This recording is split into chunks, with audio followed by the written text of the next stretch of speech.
જ્યોતિષ શાસ્ત્ર અનુસાર દરેક રાશિ સાથે જોડાયેલા જાતકોમાં ગુણ અવગુણ હોય છે. જ્યોતિષની નજરથી જોઈએ તો 6 રાશિઓ એવી છે જેની સાથે જોડાયેલા લોકો ક્યારેય પોતાની ભૂલ માનતા નથી. તો ચાલો જાણીએ એ 6 રાશિઓ કઈ છે. મેષ. જ્યોતિષ શાસ્ત્ર અનુસાર મેષ રાશિના જાતકો આકર્ષક હોય છે.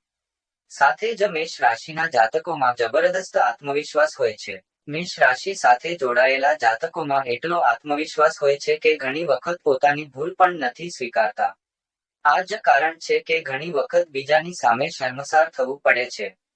વૃષભ. આ રાશિના લોકો પોતાની વાત પરથી ક્યારે પીછેહઠ કરી જશે ક્યારેય ખબર પડતી નથી.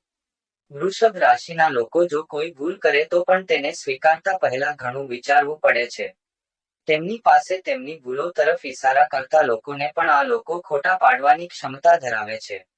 સિંહ. સિંહ રાશિના લોકો સ્વભાવે ખૂબ જ સ્વાભિમાની હોય છે. તેમને બીજાની સામે ઝૂકવાનું પસંદ નથી. સિંહ રાશિના લોકો ક્યારેક પોતાની ભૂલો માટે પણ બીજાની સામે નમવાનું પસંદ કરતા નથી. કન્યા. કન્યા રાશિના લોકો પણ ખૂબ સ્વાભિમાની હોય છે. જ્યારે તેઓને લાગે છે કે તેઓ સાચા છે ત્યારે તેઓ ક્યારેય બીજાની સામે ઝૂકતા નથી. તેમના સ્વાભિમાની સ્વભાવને કારણે જ તેઓ મોટી સફળતા મેળવે છે. વૃશ્ચિક. વૃશ્ચિક રાશિના લોકો સ્વભાવે શરમાળ હોય છે. આ ઉપરાંત તેઓ ખૂબ જ હોશિયાર પણ છે. વૃશ્ચિક રાશિના લોકો હંમેશા આવા લોકોથી દૂર રહે છે જ્યાં તેમને લાગે છે કે તેઓ ભૂલ કરતા પકડાઈ જશે. મતલબ કે તેઓ પોતાની ભૂલ સ્વીકારવાને બદલે તેને ટાળવાનો પ્રયાસ કરે છે. ધન. ધન રાશિના લોકો સંપૂર્ણપણે સ્વતંત્ર રહેવાનું પસંદ કરે છે. આ રાશિના લોકોને બીજાની સામે નમવું પસંદ નથી. વળી, તેઓ ક્યારેય ભૂલ કરે તો પણ તેમને કોઈ ફરક પડતો નથી.